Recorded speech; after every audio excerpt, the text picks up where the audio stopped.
morning, everybody. This is Keith Engel, and you are watching Start It Up on NorthEast Streaming Sports. Hope you're all having a great day today. I want to welcome in Jamie Peggs, the Philly sports guy, my co-host again today. Good morning, Peggs. Good morning. How are you, Keith? It's is it Friday? What day is it? Thursday? Friday? I hope it's Friday. It's only Thursday, so wishful thinking. You've ruined my day even before it starts. Thank you. That's all right. Glad to help. I needed a new person to ruin the day for me, so you're it today. Thank you.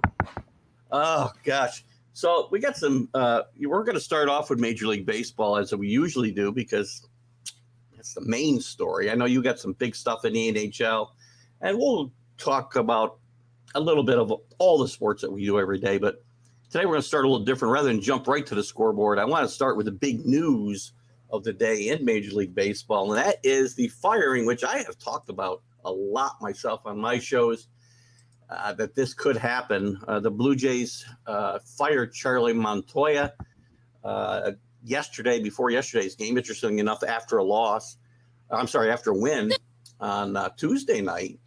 And this is a team that was, has made a lot of moves over the last couple of years, especially last year. A lot of high expectations in not just the American League East, but winning a World Series. And I said, this team can't continue to struggle hanging on to the wild card spot, being 4 or 5 games, 3 games at points over 500, and the manager not, feeling some heat. And it happened yesterday. John Schneider, the bench coach for Montoya, will be the interim manager for the remainder of the season. For you guys of a certain age, you remember Casey Candell was kind of he was a utility player in Montreal for many, many years before they moved to Washington. He'll be the new bench coach for Schneider. But interesting move here in the American League East as the Blue Jays try to get a spark, Jamie. And this is what happens with talented teams. You can't fire 25 guys, right? The manager takes the fall here. Charlie Montoya, by all accounts, is a good person and a good major league manager. He's done a good job in Toronto. He just is the guy who takes the fall here, and I expect him to get another job probably by next season. What are your thoughts on this move? Well, of course it happened with Philadelphia in town. Yeah. I mean, it's not surprising. Especially when you have a team that was across the diamonds. You kind of had the same situation, a higher profile manager who wasn't living up to expectations. So, it may have been just the conversation with the Phillies that sparked the firing. These teams, they're all part of a fraternity. So I got to imagine that the executives were probably talking. They asked, probably asked some questions like what went into you letting go of Girardi, and they probably were honest about it. And, they just took that information and says, we're in some of the same boat. It doesn't matter whether they win or lose. I mean, Joe Girardi won his last game too. That's a good point. Good point. A while ago, I did a vlog about, I think it was right after Girardi got fired, actually, about firings in season and whether they actually have any effect. And surprisingly enough, the numbers are not great that teams, a spark gets lit. Sometimes there's an immediate spark. You saw it with the Phillies and Thompson, and they're still playing better ball. But it doesn't sustain itself, and teams, some of them will make the playoffs, but it's not as big a percentage as you might think. And there's only, I think I might have mentioned it the other day, to my recollection, there's only 2 major league managers that have ever taken over a team in midseason and won a World Series. Now, as I said, many have turned them around and got them into a playoff, but it doesn't, pay off as much as people might think. Actually, somebody told me that it never works, but it certainly does sometimes. The 78 Yankees with Bob Lemon taking over for Billy Martin, and the I wanted to say the 51 Dodgers. I think Leo DeRocher took over in the middle of that season. I'm not positive about that, though. But was that the second time Billy Martin was part of the Yankees? Or that was the first time Billy got fired. Yeah. Okay. In fact, he was back long before he was supposed to be back after that, too. That was the first of 5 firings for Billy Martin. Right, that is correct. who was on his way to being hired a sixth time. We're off the topic a little bit, but was on his way to be hired a sixth time when he tragically met his end in that ditch in Binghamton, New York. So people forget that. But George just loved Billy and hated Billy all at the same time. So it was very, very weird relationship. If you lived through it like I did, it was just you shook your head every time something happened there. So anyway. Yeah, I can imagine that. That had to have been a very interesting and fun.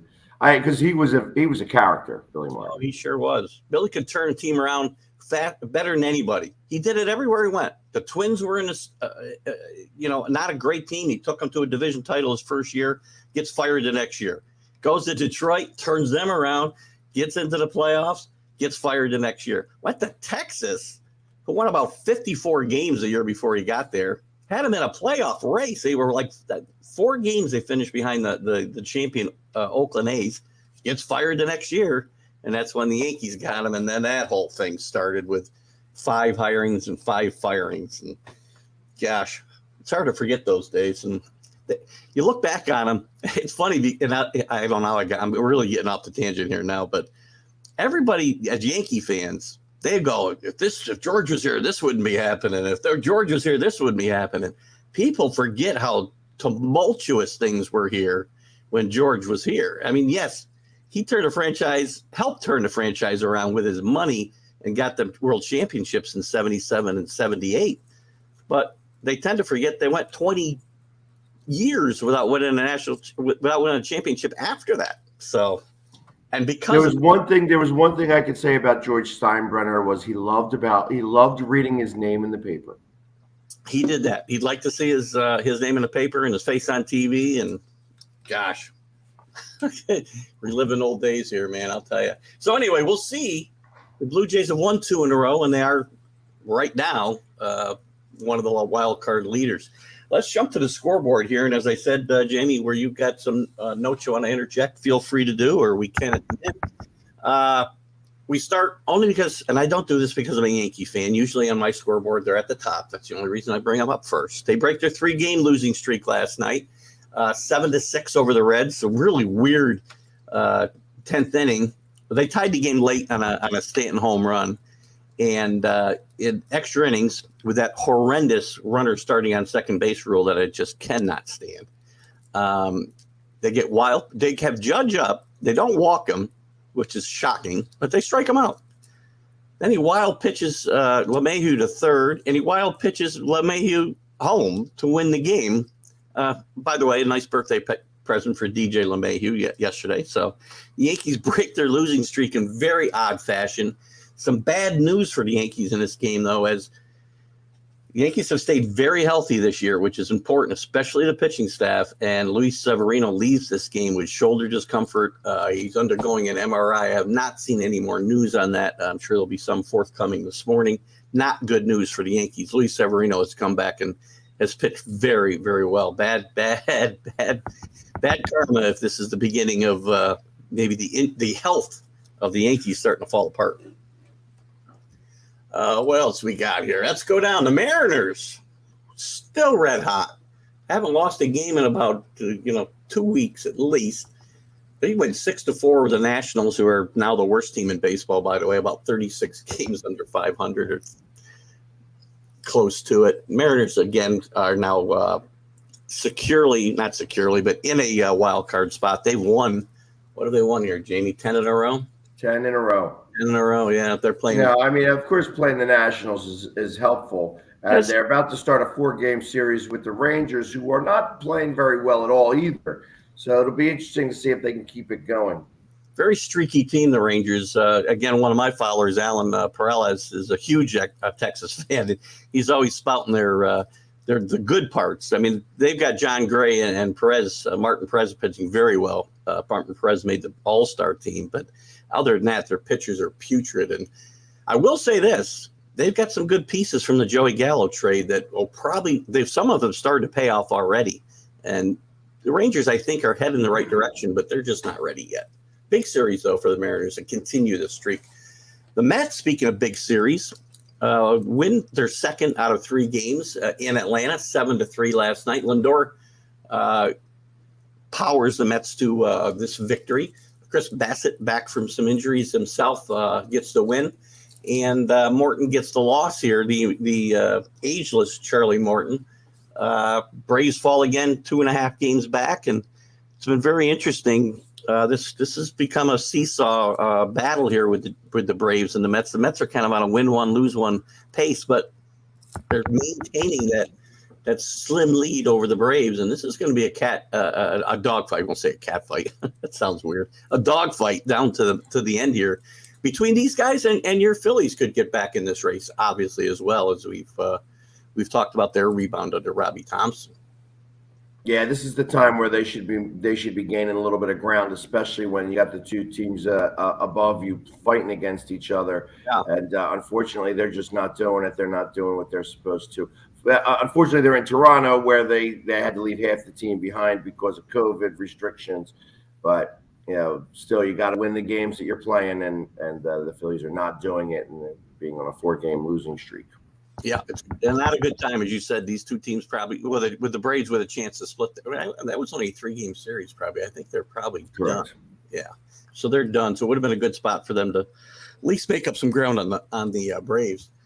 Moving on, the Twins win 4-1 over the Brewers. 2 teams that, again, are a little bit up and down, but 2 really good teams. Hader gets the loss here for the Brewers. He's begged out of the All-Star game and been replaced, as we talked about yesterday. The Royals, which we'll talk about a little news there in a bit too. The Royals win 5-2 over the Tigers. Again, I don't know who they were paying to go watch this game, but I hope they enjoyed themselves. Probably the editorial comment that's not necessary, but sometimes I can't help myself. The Giants, I should say, win 4-3 over the Diamondbacks, as the Giants try to stay in this wild card race and try to crawl into the division race, but it's going to be very tough with the Dodgers in front of them, and even the Padres, who are still not playing good baseball. But the Giants just are not. They don't have that magic they had last year. The Mariners, as we said before, actually swept a doubleheader yesterday as they beat the Nationals 2-1 in the second game of that day-night doubleheader. I hate these day-night doubleheaders because I come up twice in my score. And unfortunately, not back-to-back. Yeah. It's like, oh, well, this one started at this time, this one started at this time. It's annoying. Just put them together so we don't have that confusion. The Marlins break a losing streak and beat the Pirates 5-4 last night. They rallied to score 3 1/10 to win that game. The Blue Jays, as we mentioned, with their new interim manager, John Schneider, win 8-2. The Bats come alive last night. Russ Stripling gets his 6th win, and Zach Wheeler. We talked about him being a potential all-star snub. He had a little rough night last night. He gets his 5th loss against 8 wins. Any comments on your team's performance yesterday? Pew. That's what I had to say about that. They looked lackluster. It's when the top of the lineup is not hitting, they take on that whole situation. So I think as Schwarber goes, that's how this team will go. And if he starts off with a hit, the team usually follows suit. He did not, and he didn't have a good night, and because of that, I feel like the whole team didn't have a good night. They didn't even really score any runs until the latter part of the game. It was 6-0 for a long time. So, we know this is Bryce Harper's team, right? With Harper out, I mean, and Schwarber's can be a nice player. He's got a lot of power, and he walks, and all the things that the new breed of analysts love. They love Carl Schwarber. Everybody loves him. It seems that don't actually watch baseball games, I guess. But is he a guy for you to say they go as Schwarber goes? Is that a good thing? It doesn't seem like a good thing to me that he'd be the guy that sets the tone. Well, I think that just falls to him because he's in that leadoff role and he's the one hitting the most home runs. And at the moment when you don't have Harper in your clubhouse, you have to look to somebody. And I just don't think that Reese is that polarizing of a guy. I think that Schwarber is a little bit more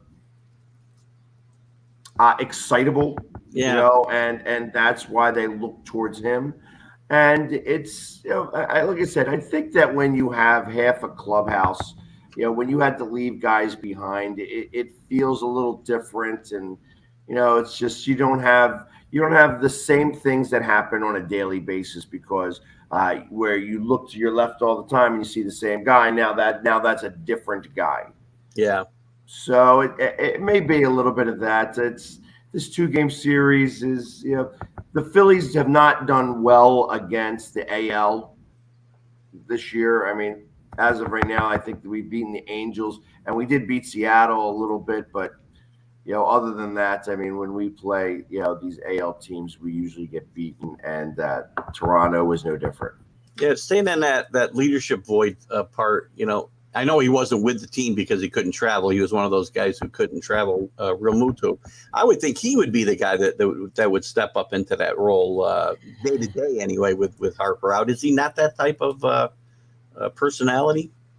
I don't think so, and especially with the type of season that he is having, you can't really look to him as, hey, he's going to be the guy that stops. You look at pitchers, and the pitchers are the ones that would have to stop a losing streak, and you figure Wheeler, especially as we go into a series with the Marlins, who traditionally have the Phillies number. Now this year we've actually, we've won our first couple series with them, but we're going up against 3 really good pitchers, probably the best tomorrow in the National League. Mm-hmm. And you want your ace, who we think Wheeler is, to be able to stop the bleeding when you have these losing streaks, so that you can go into that with with a better sense of self, I guess, going into a game against the pitcher who is as good as he is down in Miami, and it didn't happen. So then you have to look to the bats, and if the bats aren't swinging, then it's not going to really make a difference. And they started scoring runs late in the game, but it was just too late. It was like, I think they put 2 runs on the board in the 7th, Yeah. and at that point it was just too late. And then they gave up 2 more runs in the 8th. It's just I think that at one point they just probably cashed it in and says, okay, let's go to Miami and take the day off, recoup, get everybody back together again. Let's go have a team dinner, go out and have a few beers or whatever for anybody who drinks, and let's start to put it back together in Miami. Yeah, and a tough matchup there. I mean, the Marlins have been struggling recently, but their pitching staff is way ahead of their hitters, and the pitching sometimes, as you saw yesterday, can shut down these big hitters. So interesting to see what happens down there. You mentioned a really good pitching staff down there in Miami. Well, when I look at and I just looking at futures, where's Alcantara going to wind up at? I know where I'd like to see him wind up at, but I know where you would. It's I'm not a fan of him going there. I'm putting a dark horse in the mix here. The Angels. A smart move for the Angels, as I think we talked about. I think we talked about the other day. I know I have. The Angels got to change it up, man. You can't just build this team around bats and Trout and Ohtani, and they need pitching, and it's time for them to address that. That'd be an interesting move for them. Well, and not only that, I mean, Ohtani is not only has he got the bat, but he's also got the arm. Yeah, I mean, he's that's a great segue to finish up the scoring there, because obviously I think he won his 6th in a row. He did win his 6th in a row. He actually, we talked about this the other day. You weren't on, but we did the All-Star rosters. He was picked again as a pitcher and a hitter, both. So it'd be interesting to see. Last year, you remember he set a record when he started the game and led off for the American League. So that was a lot of fun to watch. In an All-Star game that's kind of lost its luster, some of those things, those little novelties are kind of fun to watch. So. Yeah, I wish that they had different, out of all the sports, the baseball All-Star game is the one that's so, you know what I mean? It's such a yawn, and there's not really any way that they would be able to spruce that up. Where football, I think that they could do thousands of different things. Hockey has already done something. Well, yeah. I think Yeah. And I don't want to segue off of this, but I believe football should switch to a flag football game. They're trying to push flag football into the Olympics. That would be the way to go. Switch it to 4 teams, and let them have a mini tournament very similar to the way hockey does, and play flag football, because that's what they're doing anyways. They're playing touch football there, and it'd be a lot more fun, I think, for anybody. You could actually get fan involvement and have fans pick the teams and things like that, and I think it would be a lot more fun that way. Good point. Good point. Let's finish up the scores here. The Rays beat the Red Sox yesterday again. I think they're fourth in a row. And speaking of young pitchers in Florida who are really good, Shane McClanahan gets his 10th win yesterday. He'll be going to the All-Star game, and he is one of the bright young stars in the American League. And again, good to see that. The Rays always seem to find these guys. How about the Rays? You want to talk about a team having another team's number? The Rays just have the Red Sox number. They can't win in Tampa at all. Is it the bars down there? Is it they put something in the air to make these guys lethargic? I don't know what it is, but you put the Red Sox in Tampa and they're losing. Not this year, but the Yankees have had the same issues through the last few years, and that's why the Rays have been successful in the East. They've been good against the Yankees, and now they're good against the Red Sox. So, and you would figure that the Yankees, summer home is literally across the street from that stadium. Yep. So you'd think that they would actually play a lot better, and they just don't. And again, a team with great pitching. This is a team that's hitting about 219 or something overall. So the Rays are getting it. I'm always amazed that they're in these races year after year. They're the A's, but they're better than the A's. Not this year, obviously, but the way they operate their organization, they're not just always in the hunt like the A's have been till this year again. But they actually have a chance to win a World Series, so they're a step ahead of the A's. They've been to 2 World Series already. Yeah, and this is a fairly young franchise. So, we beat them in 2008. For COVID year, they were back in there again, where Tampa seemed to have all of the championship years that year. You know what I mean? So it was like that was the city of champions for that year, because you had Miami in the finals and lost to the Lakers, and then you had the Lightning win, you had the Buccaneers win, and then you had the Rays lose. So good point. The White Sox, speaking of managers who could be on the cusp here, feeling some heat. Tony La Russa's White Sox win 2-1 yesterday. It's important they get some momentum going as they get to the All-Star break, because there could be a change there if things don't change quickly, I think, as well. The Dodgers 7-6 over the Cardinals. They maintain a pretty healthy lead in the West right now. The Orioles 10 in a row, and they're over 500, I believe now, if I remember looking at the standings quickly earlier. So the Orioles, I thought they were at 500. They just hit 500 with that 10th win. Good call. You're right. My bad. No, they are game over. I'm sorry. So okay, good. And they are, that means that they are only 2 games out of that wild card spot, because they're looking up at Toronto. It's interesting how what's now every team in the AL East is above 500. Exactly, and it wasn't that long ago. The Orioles were looking at the same spot as the Nationals and the Reds and some other teams. So great job by Brandon Hyde, who, by the way, another guy who's been on the hot seat for quite a long time, and he was one of the guys always mentioned if guys were going to get fired early, it was going to be Brandon Hyde. Well, now he's looking at the manager of the year, possibly, what he's doing in Baltimore, at least through the All-Star break. So good for him. Quickly, the Angels the Angels win 7-1 yesterday over the Astros. So a nice win, as you mentioned. Ohtani gets his 6th straight win, and he triples in this game as well. The Rockies pound the Padres 10-6. Seen a lot of these 10-6 scores lately. Rangers 5-2 over the Athletics to wrap that up. Real quickly, in some other news in Major League Baseball, which we're going to eat up our first half hour with, but that's fine.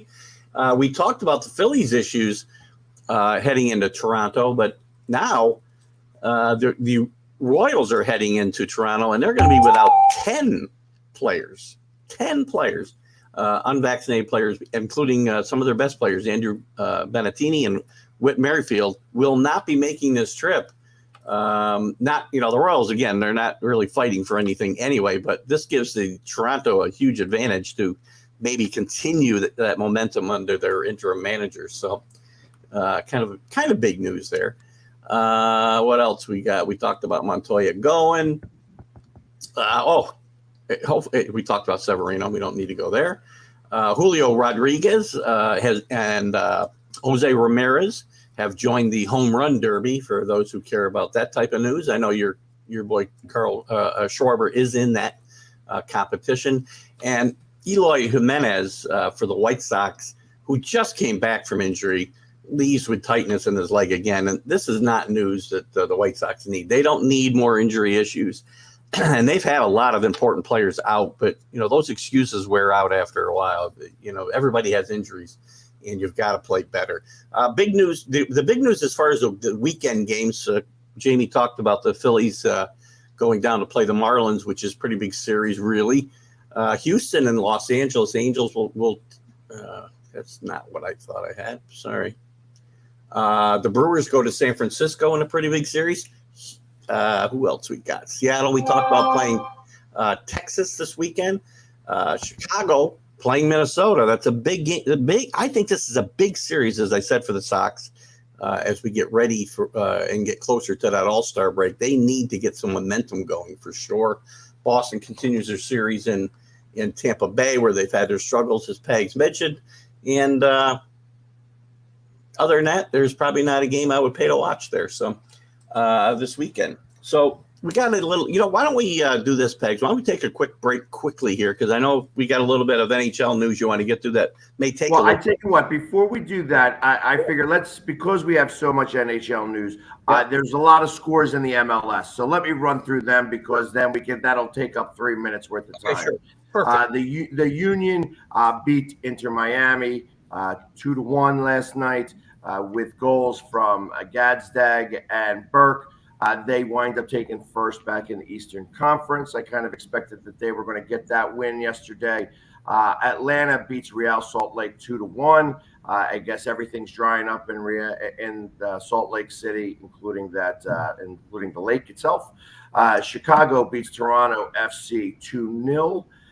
The DC United and Columbus wind up drawing at 2. Same with Cincinnati and Vancouver, also draw 2. Minnesota Sporting KC draw at 1. Nashville beats Seattle Sounders 1-0. Colorado ties Orlando 1-1. NYCFC beat FC Dallas 1-0. And the San Jose Galaxy, with the threat of a new coach possibly on the horizon, beat the LA Galaxy 3-2. Good stuff. Soccer picking up some popularity here in the States, and I'm torn on that, being a baseball guy, and it's always the soccer guys we always kind of look down on. I'm not trying to say that I'm looking down on them now, because I enjoy the World Cup. I enjoy some of the soccer news, but it's getting bigger here, and I think it's going to become. It's not going to get to where baseball and the NFL and the NBA is, obviously, but it's picked up some steam. So the one thing about soccer that people are starting to realize now is that you have these games that go 4 hours. Like, football is 3.5 hours. Baseball's 4 to 5 hours in some cases. Hockey and basketball still go 2.5, 3 hours. Soccer is only 2 hours. They don't stop the clock. They add a little bit of extra time at the end. And it gets annoying when you watch somebody who's falls to the ground and complaining about an injury and all of a sudden gets back up and starts running again. But realistically, it's only 2 hours of time. In Philadelphia, it takes longer to get out of the parking lot than it does to watch the game. And that's what makes it interesting. That's what I think makes it fun for these teams, and that's why it's gaining some popularity, where it's more, everybody wants the fast situation rather than spending hours upon hours. That's why you see people leave baseball games at the 7-inning stretch. If a game gets 4 runs out of reach, you see people leaving in the 5th and the 6th inning. They're not staying for these entire games. And that's the reason, because they just get bored. Where soccer, it's action, the ball's moving all the time, and at the end of 2 hours, you're going home. Yeah, the only thing that really, I don't want to say annoys me, but it's kind of weird when they get to extra time. They don't tell you how much extra time is left. I never get that part, right? The clock runs all the time when regulation, but when there's added time or extra time, the game just ends. All of a sudden, a whistle blowing, it ends. You don't know whether there's 2 minutes or 20 minutes. So, well, they do tell you. I mean, again, you have to be a little bit, a little bit about soccer. yeah, The fourth referee will usually put up a sign and it says how many minutes are there. You don't see the clock move because ultimately it is at referee's discretion. If it is a 1-goal game and the team that needs the goal is on the attack, he will let that time go a little bit. So it is at the referee's discretion. They don't want to stop the game at the middle of a rush because sometimes they have the chance and they wind up tying it up, and then then the game ends that way. They want to let that happen. They want goals to be scored in soccer. Yeah. They don't want it to be 0-0 games. So it's so interesting. I mean, imagine Major League Baseball, right? I've got the bases loaded and it's a 1-run game, and I just got my third out, but let's give him another one. I don't know if it's a great analogy, but it kind of works for me. And I'm like, that would never happen. Right. No, not in baseball because it's defined. You have the third out that the inning is over, unless you're the Nationals and you get hit with the fourth out rule. Yeah, well, there's been a lot of those fourth outs, and especially when Angel Hernandez is working the game. Correct. I'm surprised he's still he has allowed to umpire in the major leagues. It's amazing to me. So anyway, let's run these couple of spots, and we'll be right back with quite a bit of NHL news for this time of year with Pags after that. We'll be right back. The Hometown Foundation is excited to bring back the Dream Ride experience, August 26th to the 28th at Connecticut's Farmington Polo Club. Join us in celebrating the accomplishments of our Dream Riders while enjoying live music, a car and motorcycle show, family fun zone, pet adoptions, canine demonstrations, the Fireman's Chili Cook-Off, and much, much more. Get your tickets today. You can see right now, without LeBron, Lakers are struggling. Let me tell you about a team I hate, all right? I know the Dallas Cowboys fan is here, so I had to make sure he knew how much I hate this team. I'm ready. I've often said that the people who run baseball, they try very hard to ruin it. I'm from Brooklyn. I don't have a problem saying it to his face. Oh, I'm from Brooklyn. Hey, get an each.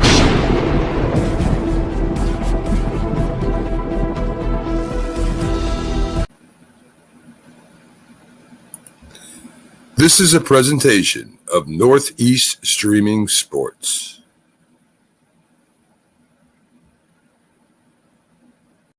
And we are back, and you are watching Started Up live here on NorthEast Streaming Sports. I'm Keith Engel, along with my co-host today, the Philly sports guy, Jamie Pags.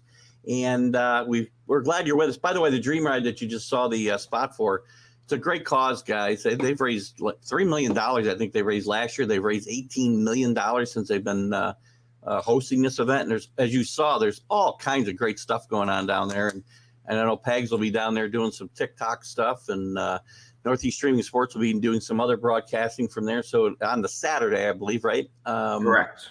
And so it's a great cause. If it's a nice day, it's a great place to take a ride to out there in Farmington, Connecticut. So.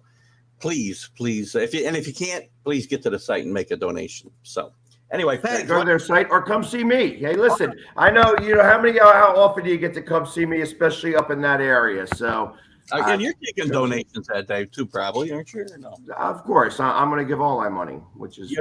I think we should have autograph sessions for the Philly sports guy there that day. I think I'm game. That's the one thing that works really well. I have big hands. I can sign things all day long. And what persona are you coming as that day? Is it your Eagles garb or? I will be in Eagles garb that day. That's where everybody seems to know me as. There is, however, I will live a little segue. There is a new flavor of the Philadelphia sports guy that's going to be coming out very, very soon.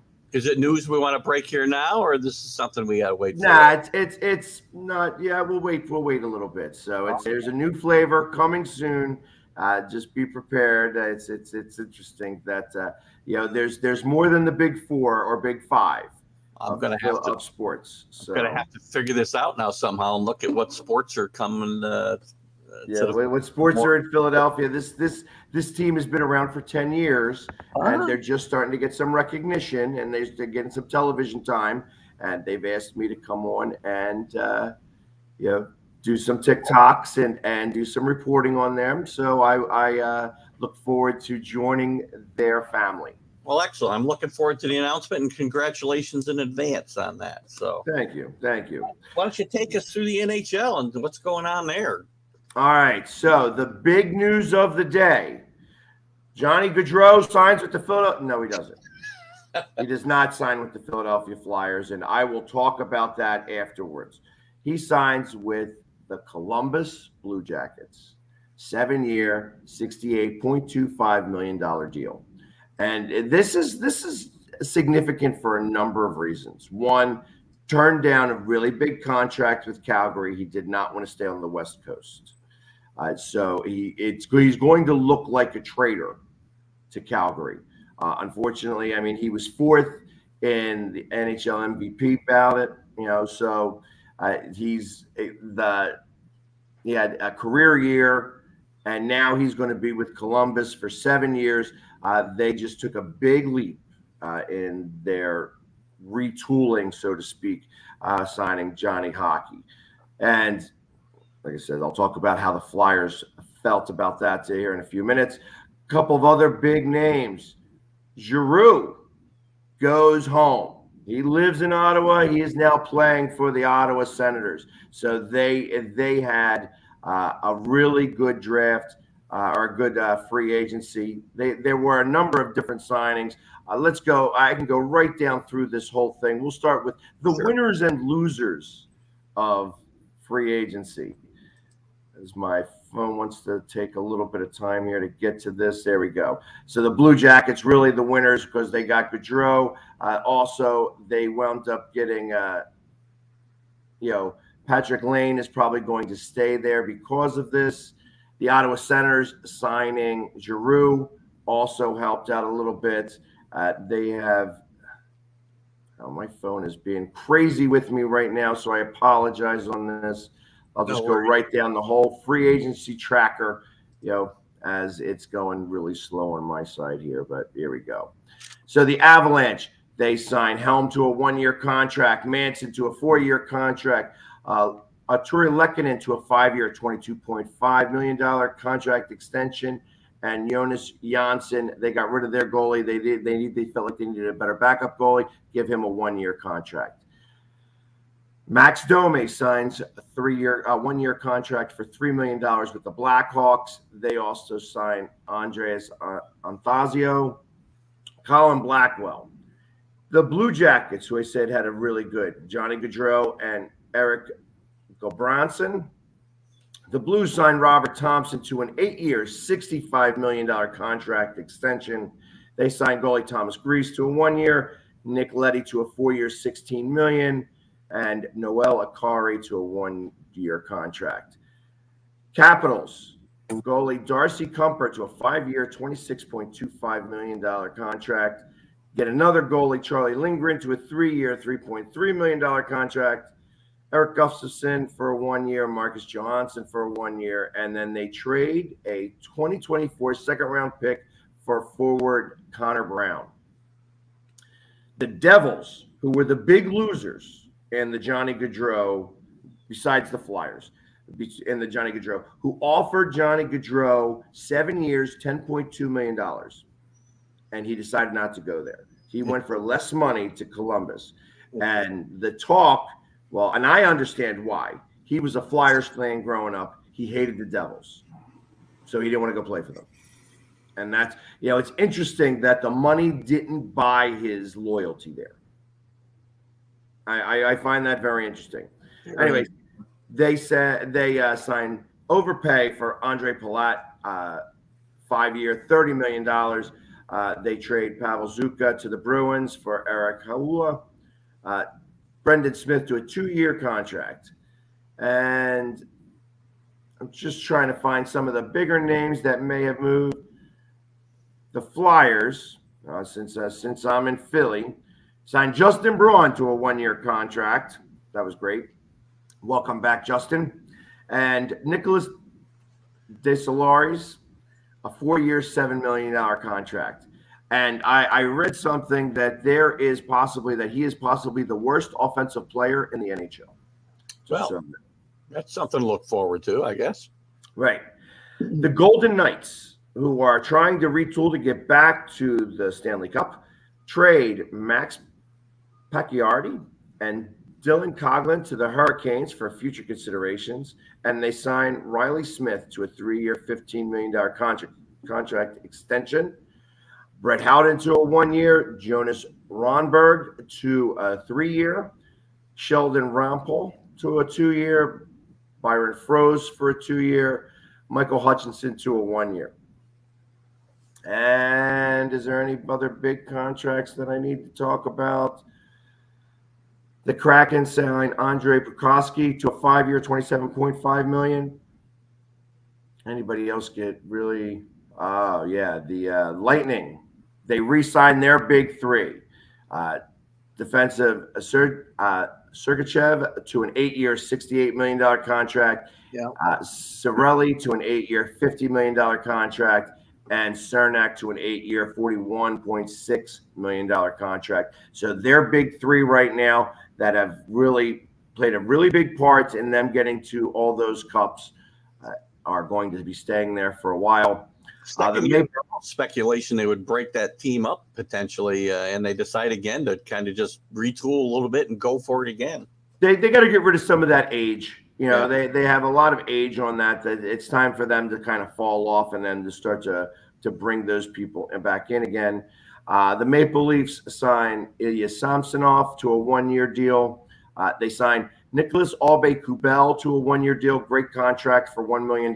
He's a mucker and grinder, an ex-Flyer. I was always a big fan of his.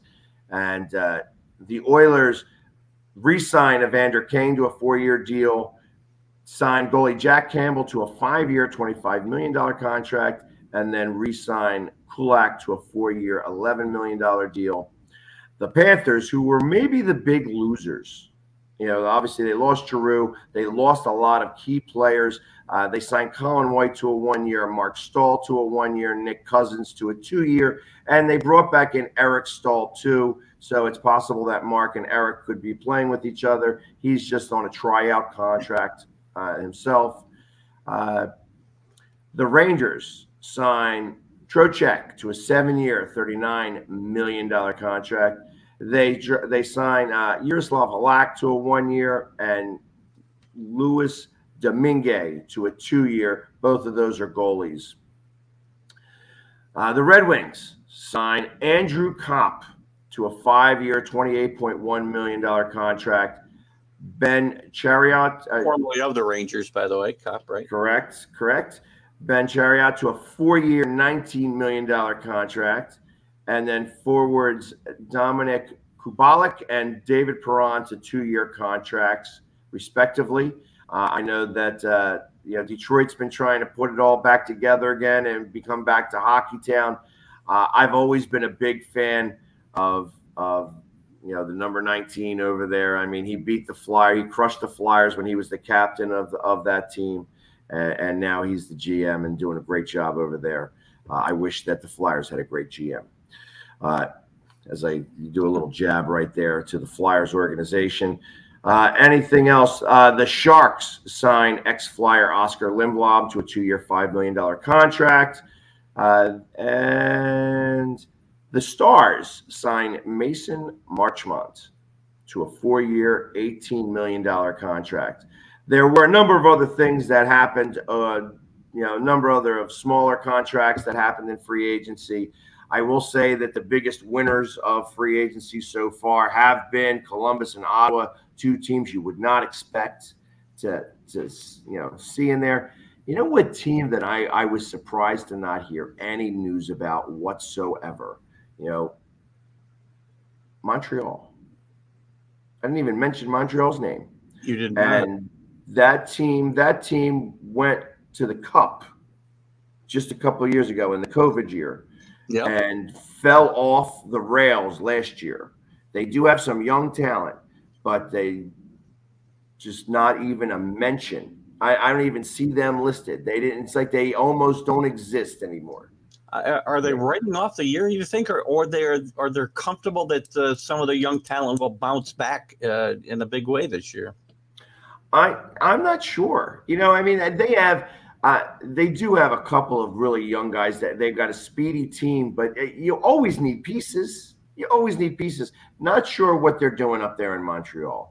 And as such a storied franchise, I mean, Montreal, you think of Montreal in the NHL like the Yankees in baseball, that they are the team that have won the most championships. They're the storied franchise with all the history.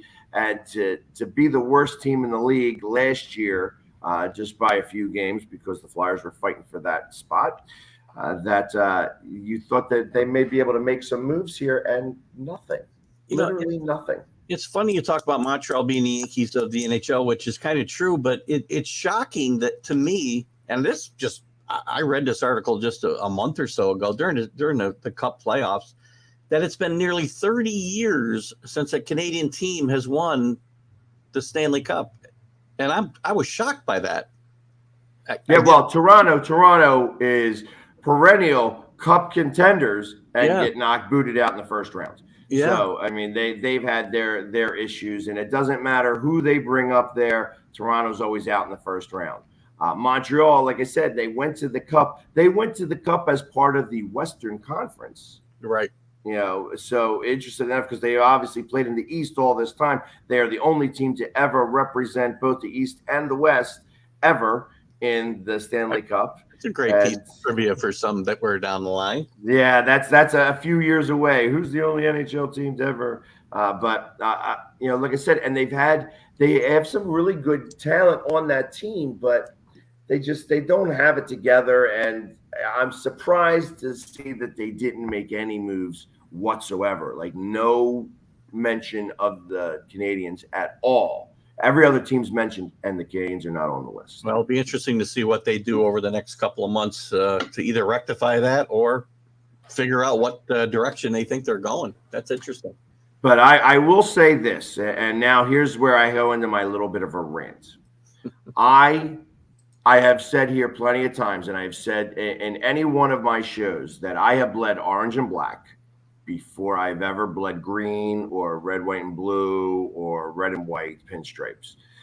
And to see this franchise fall from grace the way that they've had the most loyal fan base of any of the Philadelphia sports teams, including the Eagles. And this is a football town first and foremost.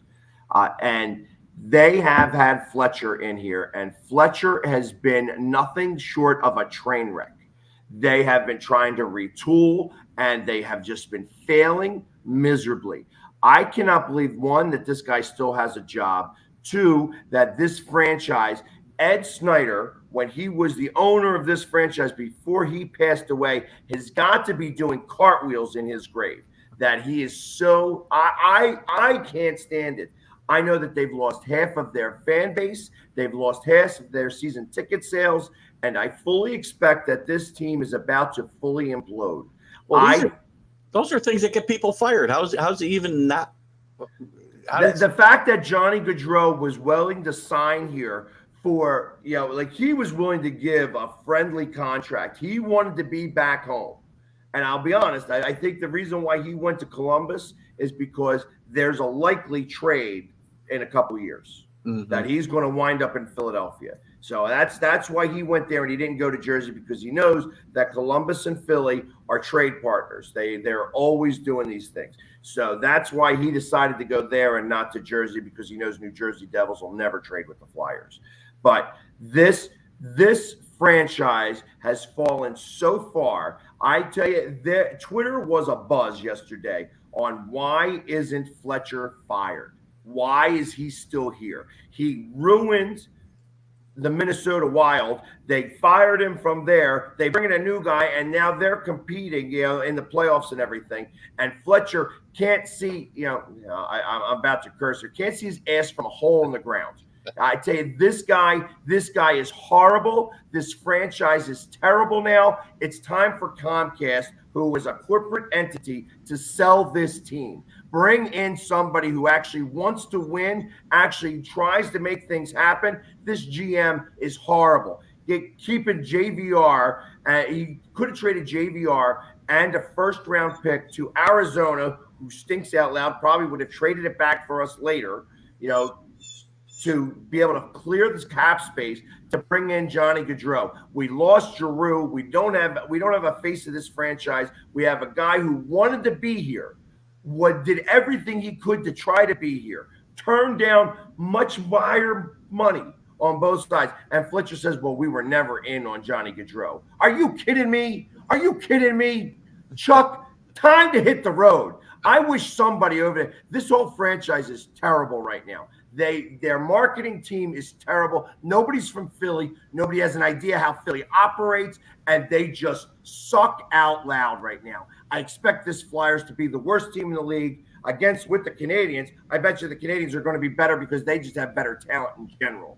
And to watch how Ron Hextall is doing his thing over there in Pittsburgh, across the state, and he's a Flyer in general. Now he's over there in Pittsburgh doing great things. And we got Chuck Fletcher, who's by far the worst GM in the NHL. You want to talk about somebody who gets fleeced? Look at Chuck Fletcher's name. That's all you got to see. And it just angers me to no end. I was going to do a show today specifically on the Flyers and the fall from grace, but I want to try to stay happy. I'm trying to stay positive today. I'm sure there'll be more to come on your show. Why don't you give us a little plug for your show so you can maybe get in a better frame of mind? Give us a little plug for your show, and I'm sure this will come up in future shows. Yeah, and so every Monday, Tuesday, Wednesday, it's the Philly Sports Guy Show. You'll be able to see me from 9 to 9:30, and we've rebroadcasted a couple of times.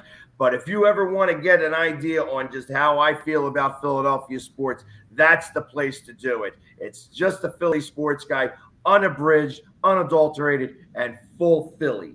So, and I had to give a little bit of a taste of that today because I had to get this off my chest. Yeah, we've kept the Philly Sports Guy kind of neutered here on this show, but we opened up the reins a little this morning for him. So you could get an idea what you'll get if you watch Peg's show. So please tune in and watch that.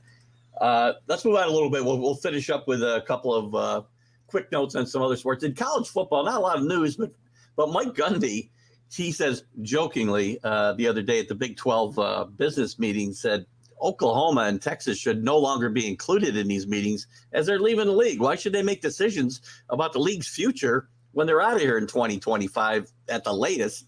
And I totally agree with Mike Gundy here. I think that these two schools have decided to jump ship. They should not be involved in any decisions that get made in the Big 12. So just crazy stuff. And I'll give myself a shameless plug. There'll be much more to come on this story and all the stuff with the realignment and the super conferences and all the other crazy stuff going on in football on the College Football Huddle on Wednesday nights. I do apologize again for not having a live show last night as I had some previous commitments, but you did get to see a replay of last week's show, which was really good with Larry Sorensen from Wake Forest and some other stuff. So please check that out. And what else in college sports? The only other news I want to talk about there is college. The NCAA college basketball now has announced that Gonzaga and Michigan State will play on the USS Abraham Lincoln on November 11th on the deck. So that'll be an interesting event as all these leagues try to gimmick things up to get some more interest. Not enough interest in college basketball and football, but there's always a new gimmick around the corner. So some interesting stuff there. It's going to be tough to have fans on that one, I gotta imagine. It's going to be very tough. I'm not sure how they do that, but I think they can get, a small set of stands in there, but nothing. I tell you, what would really make it exciting is if that ship was underway. That would be, that would be very interesting. Maybe land some planes on it while the game's going on. That would be hysterical to kind of watch that. But just watching that ship, they're big ships, but being in the Navy, I know what it's like. You get those swells, all of a sudden you shoot the ball and the ball goes flying because the ship drops. That would be hysterical to kind of watch. That would be interesting. And I guess my last note of the day. Now let's see what you got to finish up the show, Pegs. But and a couple other notes, but they'll hold till tomorrow. You use a map in your car. There we go. Why not use a map with your cart? Store mode in the Home Depot app makes doing easy, showing you where to find what you need. And welcome to our new sponsors, Home Depot. Shopping. Who is that? Made for doing. Download the Home Depot app. There they go. They're gone. All right. So I am number one in the rankings.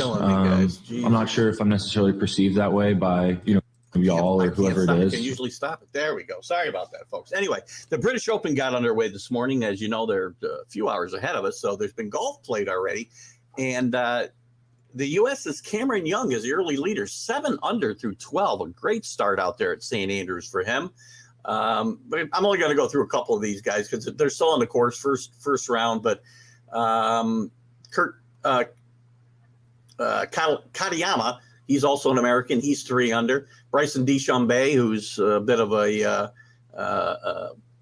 pariah there right now because of the whole live golf situation. He's 3 under. And the favorite in this tournament, Rory McIlroy, who always seems to be a favorite in a major and never seems to win, is 3 under through just 6 holes.